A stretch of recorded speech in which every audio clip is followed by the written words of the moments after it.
Bonjour à toutes et bonjour à tous, bienvenue dans ce nouvel épisode du podcast In Shape to Grow, être en forme pour bien grandir et particulièrement grandir au niveau professionnel. La mission de ce podcast, c'est de pouvoir inspirer les entrepreneurs et les coachs à remettre ou à mettre leur santé au cœur même de leur business plan. Et aujourd'hui, j'ai l'immense plaisir de vous présenter un entrepreneur qui, petit, rêvait de 1000 vies et qui, aujourd'hui, vit une vie à 1000 facettes. Il est à la fois diplômé en philosophie, comédien, blogueur, auteur, conférencier, chanteur, cavalier, praticien PNL, chroniqueur, professeur à la Solvay Business School et fondateur de la Eagle Academy. Vous l'avez peut-être deviné, c'est Fabien Delahou. Fabien s'est donné comme mission d'élever les petites et moyennes entreprises qu'il pouvait toucher. Par son académie, il enseigne les meilleures techniques de marketing, de communication, aussi bien approuvées scientifiquement que sur le terrain. Il vous permet d'avoir une communication percutante, car une communication tiède ne fait ni chaud ni froid. Mais comment fait-il? Comment fait-il pour avoir autant d'énergie sur les planches lorsqu'il présente, lorsqu'il joue son one-man show ou en formation durant de nombreuses heures? Eh bien, je vous invite à découvrir et à écouter son expérience de vie et son expérience d'entrepreneur et ses conseils pour justement maintenir la motivation, maintenir l'énergie et toujours pouvoir se remettre en question. Je vous souhaite une bonne écoute et n'hésitez pas, comme d'habitude, mettez vos commentaires, abonnez-vous à cette chaîne pour pouvoir recevoir les prochaines interviews. À très bientôt. Alors justement, on va passer à une autre partie maintenant parce que tu vis donc une vie à 1000 facettes. Je change un petit peu ma question, mais si je reprends, tu dis? Je prends ça. Voilà. Si je reprends un petit peu les différentes facettes entre comédien, blogueur, auteur, conférencier, chanteur, cavalier, maître PNL, chroniqueur, professeur à la Solvay Business School, fondateur de la Eagle Academy, est-ce que tu pourrais partager avec nous certaines de tes pépites pour pouvoir tenir le cap, l'endurance? On l'a dit tout à l'heure, hein, tu as la pulsion de cette curiosité, de cette envie de vivre. Mais est-ce que tu as des super pouvoirs ou est-ce que tu instaures des routines en particulier? Alors, pour avoir suivi certains de tes cours, je sais qu'après une journée de formation, tes baskets et ton short t'attendent dans la bagnole, s'échauffent déjà, je les connais, et comme ça, ils sont déjà prêts à transpirer en salle de sport. Donc, qu'est-ce qu'au fur et à mesure des années, tu as mis en place, je dirais, dans 4 domaines que je vais développer sous forme de 4 images de mon mentor Paul Chek, justement. Docteur Repos, donc qu'est-ce que tu fais pour te recharger physiquement, mentalement? Docteur Menu, au niveau de tes habitudes alimentaires, à part déposer tes couverts, qui est effectivement, hein, je te le confirme, un challenge pour 99% de la population. Docteur Mouvement, et d'ailleurs, ces 3 docteurs sont 3 docteurs que tu connais peut-être, puisque c'est Aristote qui en avait parlé. Non, c'est Hippocrate, autant pour moi. Hippocrate qui disait, ben voilà, ton premier médecin, c'est ta nutrition, mais il disait aussi qu'il fallait pouvoir se reposer de manière qualitative. Et il en avait ajouté un 3e, c'était le docteur Bonheur. Qu'est-ce qui te pousse justement à te lever le matin? Paul Chek, en 2000, au XXIe siècle, a rajouté docteur Mouvement, parce qu'on est devenu tellement sédentaire aujourd'hui. On l'a bien vu durant le confinement, hein. Ma première expérience de sédentaire a été en avril 2020, puisque comme tout le monde, je me suis retrouvé à la maison, ce qui ne m'était jamais arrivé. Mais comment toi, au fur et à mesure de cette vie à 1000 facettes, tu as développé une hygiène santé qui te permet de garder le cap? Parce que tu nous dis reprendre les planches en décembre pour ton one-man show, tu ne peux pas être fatigué ce jour-là. Tu peux avoir l'adrénaline, mais tu ne peux pas être épuisé au bout de ta vie. Non. Alors, comment fais-tu? Bon, comment je fais? D'abord, l'envie est immense. Mon réservoir d'envie est débordant. c'est comme s'il ne se vidait jamais. Et quand il se vide et que je prends un coup sur la tête, ça vient de m'arriver il y a quelques jours d'ailleurs, donc, mais comme tout le monde, on prend des coups sur la tête, mais je me relève très, très, très vite. Et j'ai pas tellement de routine, si ce n'est mon bain du matin, ça, j'y tiens. Parfois, je me trouve dans un endroit où il y a une douche, bah, ma foi, je prends une douche, mais le bain est intéressant parce que tu peux te poser avant de partir et visualiser ta journée telle que tu as envie de la vivre. Alors, je vais passer sur, je me fixe l'objectif parce que bah, je m'en fixe, oui, mais je ne suis pas un acharné de l'objectif fixé. Pour autant, ça fait partie des lieux communs dans le développement personnel. Ah, pour info, je déteste l'expression développement personnel, ça me gave. Je pourrais expliquer pourquoi. Et donc, je me fixe des rendez-vous. C'est ça mon truc. Je fixe des rendez-vous. J'ai des rendez-vous comme au théâtre. Au théâtre, dans une pièce, tu as des rendez-vous. Et il y a des pièces qui méritent, voire qui exigent rendez-vous sur rendez-vous. Si tu joues un Feydeau, qui est une réelle mécanique assez complexe, puisque ces vaudevilles sont des mécaniques, hein, littéralement, et tu dois respecter les didascalies, le plus souvent, savoir les commentaires de l'auteur dans son texte. Donc, tu vas de rendez-vous à rendez-vous. Tu n'as pas beaucoup d'espace de liberté. Je te donne cet exemple-là. Quand j'anime une conférence d'1 heure, les rendez-vous sont très rapprochés, je n'ai pas non plus beaucoup d'espace de liberté. Quand tu suis, comme ce fut ton cas, 10 fois une journée de formation sur 1 an, il est clair que si aujourd'hui je déborde sur tel sujet, ce n'est pas grave, je me récupérerai la fois prochaine. Donc là, les rendez-vous sont un peu plus espacés. Et bien, ce concept de rendez-vous, je me l'applique à ma vie en général, de façon fractale. Donc, il y a des rendez-vous, les rendez-vous pour l'heure, il y a les rendez-vous pour la journée, il y a les rendez-vous pour la semaine, le mois, le semestre, etc. Et le spectacle, c'est un rendez-vous le 11 décembre. Ça ne dit pas que j'ai des rendez-vous en salle de sport 3, 4, 5 fois par semaine. Ça ne dit pas mes rendez-vous avec ma prof d'équitation ou avec mes chevaux pour aller promener, mais j'en ai aussi. Je me dis, ben, je veux au moins 1, 2 leçons d'équitation, 1 leçon de tennis, 1 leçon de piano, 1 leçon de chant, mon coaching avec mon prof de boxe. Voilà. Et je prends des rendez-vous avec moi, mais aussi parce que ça m'aide avec d'autres. Cela étant, je n'ai pas besoin d'un partenaire d'entraînement pour m'entraîner. Hein. Soyons clairs là-dessus. Je ne suis pas comme ces gens qu'on doit absolument prendre par la main. Mais les rendez-vous font que, comme je suis quelqu'un de respectueux et de ponctuel, quand j'ai un rendez-vous avec quiconque, surtout avec la personne la plus importante de ma vie, moi, eh bien, je l'honore. C'est ça. Donc, c'est honorer ton rythme et le prévoir à l'avance, quel que soit le domaine. Alors, au niveau Oui. de tes moments de pause, comme le matin, qui te permettent de te projeter dans ta journée, que ce soit les moments où tu vas monter à cheval, où j'imagine, là, tu l'as souvent dit, c'est d'être présent ici et maintenant et de pouvoir justement profiter de cet instant. Et avec le cheval, je ne suis qu'un piètre cavalier, je suis monté 2 fois à cheval et un jour, j'ai cru que j'allais mourir. Mais on est obligé d'être présent parce que le cheval va tout ressentir. Donc là, j'imagine que tu as ces moments privilégiés avec toi-même, les moments de sport.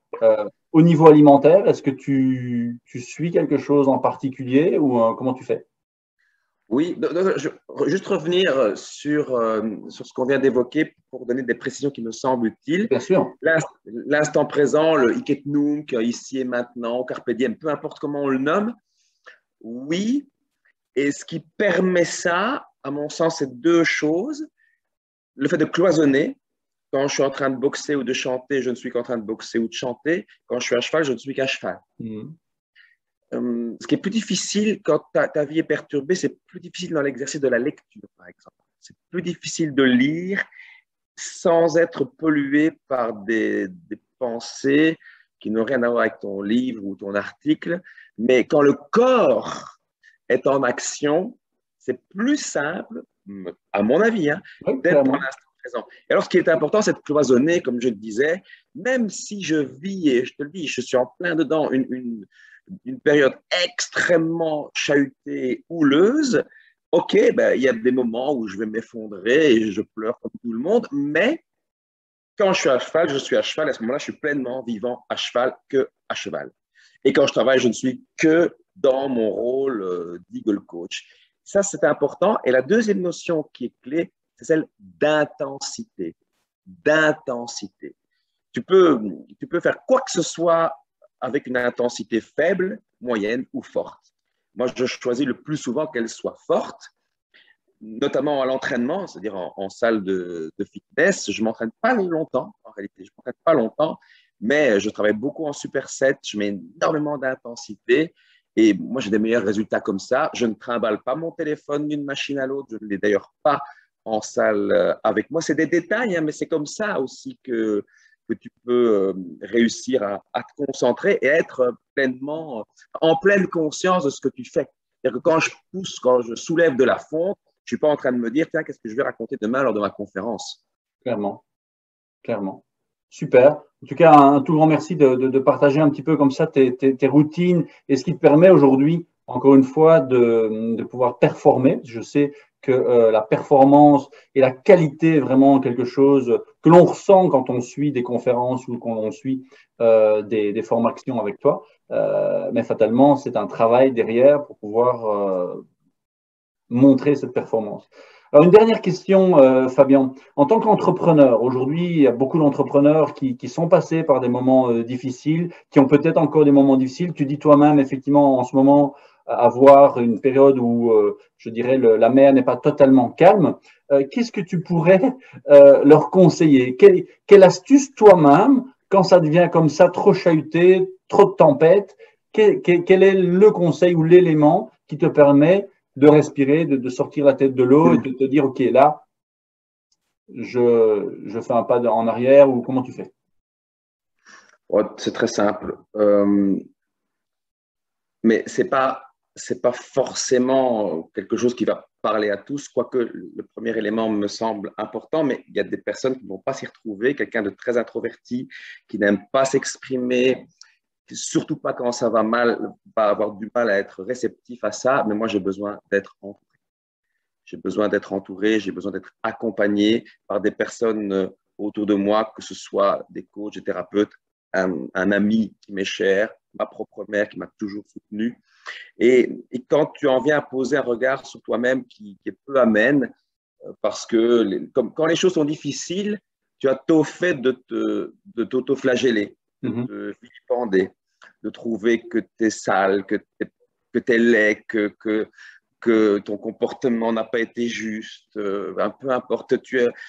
Moi, en tout cas, je tombe vite dans ce travers. Et j'ai un ami, Lucas, par exemple, qui n'hésite pas à me recadrer gentiment. Il m'écoute énormément. Lui-même vit une situation très compliquée parce que c'est un producteur de spectacle. Donc, inutile de te dire que depuis la crise sanitaire, il déguste. Et l'amitié, elle est là. Il déguste plus que quiconque.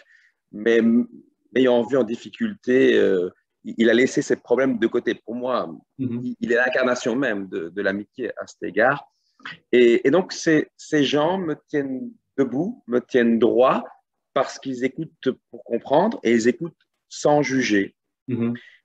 Et puis, ils me renvoient des choses et de temps en temps, bing, ça fait un déclic, ce qu'on appelle dans le langage, dans le jargon de la vente, un insight, un effet wow. Pierre Dechamps fait partie de ces personnes qui peuvent écouter. Et c'est précieux, ça a l'air banal, c'est comme la bienveillance, c'est devenu tellement galvaudé cette expression que ça finit par irriter. Mais l'écoute sans le jugement, c'est rare. Et quand tu as la chance d'avoir autour de toi des personnes qui incarnent ça, eh bien, profites-en et célèbre et remercie et tâche d'être à ton tour de cette veine-là, d'écouter aussi sans juger. Je sais que Spinoza dit que tout est déterminé. Alors parfois on pourrait se dire, bah, ma foi, si ça s'est passé comme ça, c'est que ce n'était pas possible autrement. J'en suis pas là, bien sûr, mais leur non-jugement me facilite la tâche quant à ne pas me juger moi-même, justement. Et récemment, alors là, ça c'est tout récent, mais c'est bête comme chou, hein, par contre, ce que je vais dire, c'est bête. Je me suis aperçu qu'il était vraiment temps que je m'applique à moi-même ce que j'enseigne et ce que j'ai appris en PNL, à savoir devenir le publicitaire numéro 1 de Fabien Delao. Hein, par exemple, depuis des décades, je me lève pour Danette, depuis des décades, Perrier, c'est fou, et depuis des décades, grâce à certaines paires de chaussures, Just Do It. Et puisque les slogans publicitaires finissent par marquer les esprits, autant utiliser un slogan pour toi.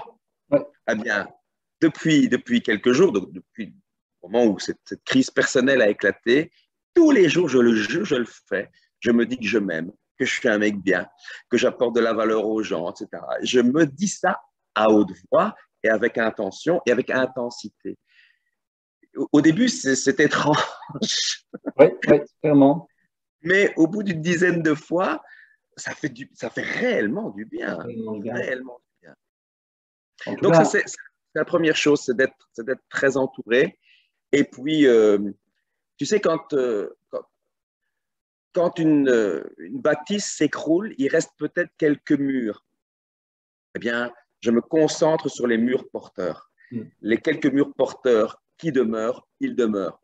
Tu les as cités, le travail, bien sûr, mais aussi le sport, les chevaux. Entre eux, peut-être que ça vacille, mais il reste les murs porteurs. Et ça ne change pas. C'est comme quand en entreprise, on veut expliquer aux gens le changement. Les managers érudent parce que leurs équipiers n'aiment pas le changement. Non, en fait, eux non plus. Mais ce qu'on oublie de dire en entreprise quand changement il y a, c'est plusieurs choses. La première chose, c'est tout ce qui ne change pas. Et ce qu'on oublie de leur dire, c'est que le changement, c'est regarder la réalité en face telle qu'elle est. C'est ça la gestion du changement. C'est quand on regarde la réalité. Or, la réalité, elle est toujours déjà changeante. Et bon, on est venu à parler de certaines difficultés personnelles, mais tu as évoqué avant l'interview la crise qui a plongé de nombreuses personnes, entrepreneurs compris, dans un profond désarroi. Je ne l'ai pas vécu comme ça. Ça n'a pas tellement changé ma vie à moi. Bon, évidemment, j'ai des moments d'énervement, de frustration comme chacun, mais ma conception des choses, c'est que de toute façon, on est dans un océan, que parfois la mer est d'huile, mais c'est rare, et que très souvent, il y a des creux. Ici, on a vécu des creux un peu plus importants, mais précisément, c'est dans la tempête qu'on connaît le capitaine. Au port, c'est facile, tu te mets un képi, je monte sur un yacht, je peux faire croire à tout le monde que je dirige ce bateau. Mais je trouve que c'est… Et si on veut regarder les choses en face, puisque c'est ça que je viens de proposer, le monde s'en est bien tiré durant cette crise sanitaire. Les gens ont d'abord pris un coup sur la tête, mais très vite, ils se sont remis en marche, ils se sont remis en route, autrement, différemment. Mais si l'être humain est fragile, il n'est pas forcément faible, puisque la faiblesse, c'est l'antinomie de la force. La fragilité, c'est différent. Et le monde entier a démontré sa capacité à se réinventer. Ça aussi, c'est quelque chose de clé. Pour revenir à la notion d'instant présent, l'instant présent, c'est quand tu te réinventes en permanence. En permanence. Quand tu bois, là, je bois mon verre d'eau, est-ce que je l'ai bu 3 fois de la même manière? J'espère que non. Mais pour ça, il faut une pleine conscience. Et goûter, c'est pas, tiens, j'avale trois gorgées pendant que David pose sa question. C'est, je peux quand même savourer la gorgée. J'y arrive pas. Hein. J'arrive très peu. Mais j'y travaille pour y arriver de plus en plus. Tu te poses la question et tu prends du recul à ta santé, justement là où, au moment où tu en as besoin. Et pour revenir sur ton premier élément, c'est quelque chose qui, au niveau biologique, est de plus en plus étudié et compris. C'est qu'effectivement, se sentir entouré par des gens et se sentir en sécurité, c'est là où le corps se régénère au niveau physiologique. Et donc, c'est clairement important de pouvoir, comme je disais tout à l'heure, hein, on est seul face à nos émotions, nos sensations, nos difficultés, mais il faut aller chercher parfois de l'aide et être justement montrer sa fragilité et demander de l'aide à quelqu'un avec lequel on se sent en pleine sécurité pour pouvoir justement poser les choses et peut-être voir les choses d'une autre façon et prendre ce recul nécessaire. Donc en tout cas, un tout grand merci, Fabien, pour ces deux conseils, pour cette interview. Je sais que maintenant, tu es dans une période, au-delà des challenges personnels, tu as un challenge professionnel assez important, un événement très important. puisque tu as la Eagle Sales Power qui se déroule très bientôt. Je vais mettre les références dans le descriptif avec cette très belle vidéo qui présente justement cet événement, voilà, qui en est à sa 5e édition. Et dans c'est la 6e. Sixième, voilà, dans laquelle on voit effectivement que l'aspect physique, soit de l'apparence, soit de l'énergie avec les différents coachs qui font partie de ton équipe, sont présents. Donc, même la nutrition, même les repas sont choisis, sont calibrés pour que le groupe puisse avoir de l'énergie 18 heures, 20 heures par jour sans coup de barre. Voilà. Tout est calculé, tout est balisé. Et donc ça, tu l'avais dès la première édition, cette recherche de pouvoir apporter, voilà, absolument, à des jeunes entrepreneurs, enfin des jeunes ou des moins jeunes, mais en tout cas des petits entrepreneurs, la manière de pouvoir, comme tu l'as dit, être leur meilleur ambassadeur, leur meilleur commercial, leur meilleur vendeur, pour pouvoir proposer ce pourquoi ils travaillent.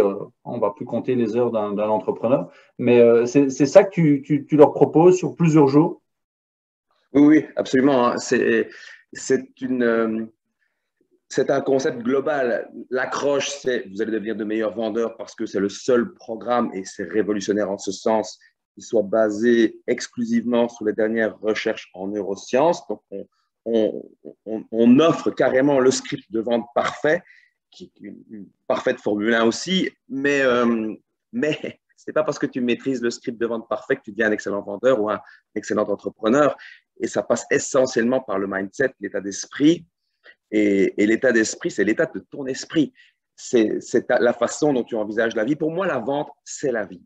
Et les personnes qui participent à Eagle Sales Power se rendent très vite compte que c'est plutôt Eagle Life Power, comme l'a dit l'un des participants de la toute première édition. C'est de ça dont il est question. On leur réapprend à manger. On leur montre que quand on s'alimente d'une certaine façon, soudain, on a une énergie extraordinaire, qu'on peut dormir même un peu moins, qu'on peut emmagasiner davantage, qu'on peut battre ses propres records. Mais nous avons des vies tellement déséquilibrées. Tu sais, ce qui me fascine depuis des années, c'est à quel point mes chevaux sont mieux alimentés, mieux nourris que moi.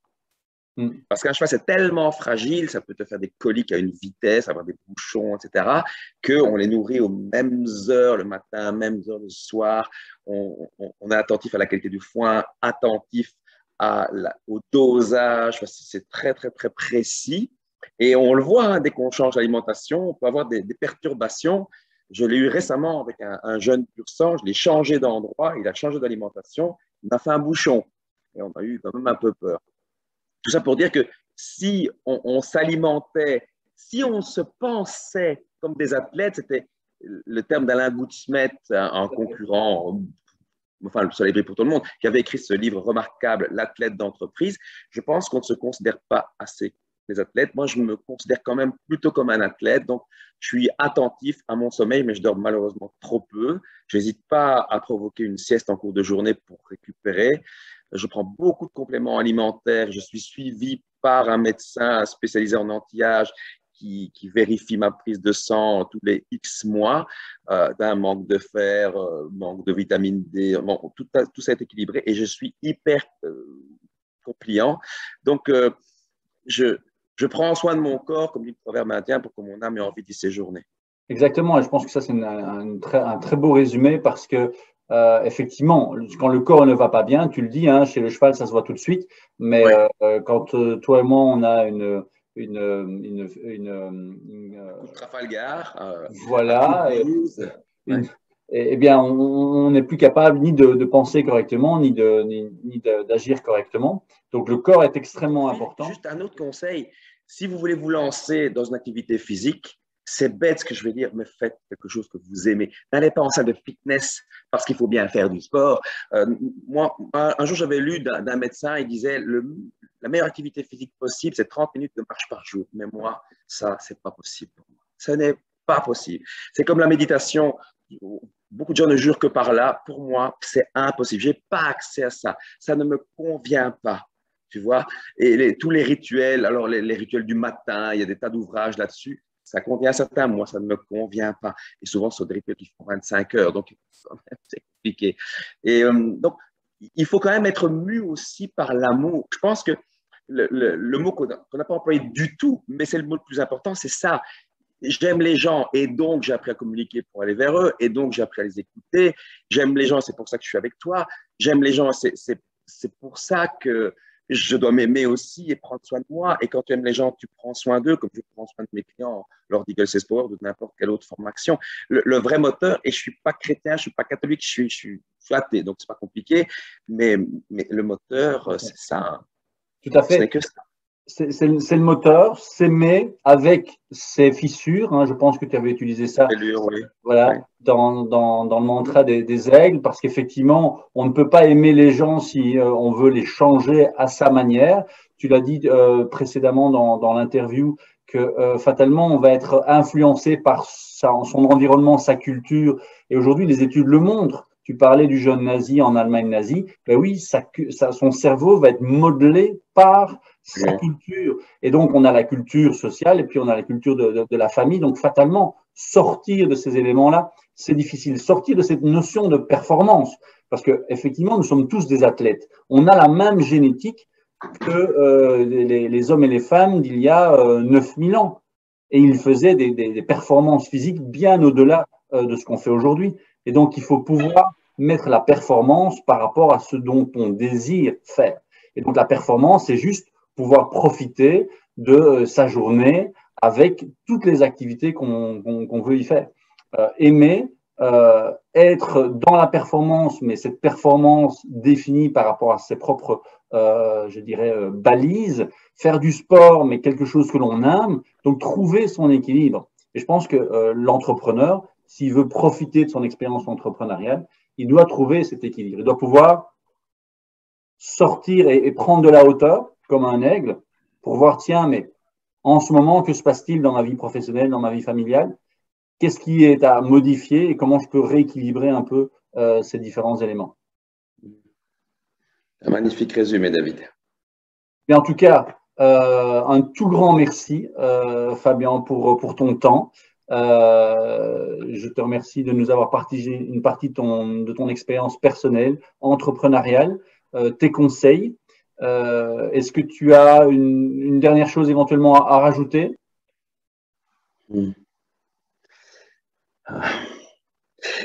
La dernière chose que j'ai envie de rajouter, c'est que si vous n'exploitez pas votre propre talent, votre talent le plus éclatant, vous en privez toute la communauté. Et que s'il y a bien un devoir qui est le nôtre, c'est d'exploiter notre talent, ce qui fait que nous sommes uniques, car nous sommes tous les mêmes, mais tous différents. Et celui qui ne va pas explorer ce chantier-là, qui a peut-être un joyau sous les gravats et qui n'a pas décidé de le polir, alors il s'en prive et il nous en prive. Et donc, s'élever, c'est ma mission, c'est mon obsession, m'élever pour élever les autres pour m'élever. Mais s'élever, à mon sens, pour chaque être humain, c'est un devoir. Un devoir, et tu le dis bien, de pouvoir travailler sur ce chantier. Parce que malheureusement, aujourd'hui, on a l'impression que ceux qui réussissent, ils l'ont eu avec des super pouvoirs. C'est une des questions que je t'ai posées. Mais non, ça se travaille. Si on a un diamant, il faut le polir pour l'améliorer et effectivement le partager avec la communauté, et qu'elle soit de 10 personnes ou de 1 million de personnes, selon les fameux followers qu'on a aujourd'hui sur les réseaux sociaux, qui représentent peut-être peu de choses ou beaucoup, ça dépend pour chacun, mais en tout cas, comme tu le dis, il faut pouvoir le partager. Et on a, je pense, tous effectivement quelque chose à partager, une pépite à partager avec son entourage. Encore une fois, j'étais très content, Fabien, de pouvoir faire cette interview. Je te remercie pour ton temps, parce que je sais qu'il est compté. Tu avais pas mal de rendez-vous, tu as pu en prendre un avec moi. Beaucoup de rendez-vous avec moi, d'ailleurs. C'est ce qu'on retiendra aussi, c'est ce que j'espère la communauté pourra retenir. Si vous avez envie d'en apprendre plus sur Fabien, sur la Eagle Academy, tous les détails seront en descriptif de cette vidéo. N'hésitez pas à prendre contact avec lui, à suivre également sa chaîne YouTube. Il y a beaucoup de pépites, on n'a pas parlé non plus, mais la Minute du Coach peut déjà vous donner pas mal de pépites. Je vous donne rendez-vous la semaine prochaine pour un nouvel interview. Et d'ici là, prenez soin de vous. Prends bien soin de toi, Fabien. Moi aussi. À très bientôt. Salut, Au salut. revoir.